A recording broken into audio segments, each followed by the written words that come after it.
kaya pinapalo tayo noon dahil mas masakit pala ang hamon ng buhay ngayon. Siguro kaya hinahayaan tayong maglaro noon kasi mas seryoso na at hindi pala biro ang buhay ngayon. Siguro kaya yung mga magulang natin, ayaw tayo malingat sa paningin nila noon dahil inaabot ng buwan o taon bago ka nila makasama ngayon. Siguro kaya pinapayagan tayong kumain ng matatamis noon dahil mapait pala ang buhay ngayon. Siguro kaya palagi tayong inaalalayan sa paglalakad ng mga magulang natin. Kasi kapag tumanda, walang ibang tutulong sa atin kundi sarili lang natin.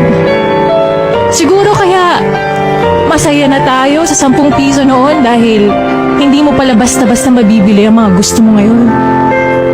Siguro kaya nung bata tayo, pinapatulog tayo sa hapon kasi kapag tumanda ka na, mamamalimos ka na ng tulog at pahinga. Siguro kaya pinapakain tayo ng masustansya noon para sa pagtanda mas malakas nating haharapin yung mga pagsubok ng buhay.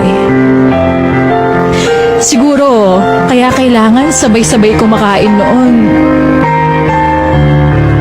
Kasi darating pala yung araw na mag-isa ka na lang kakain ngayon.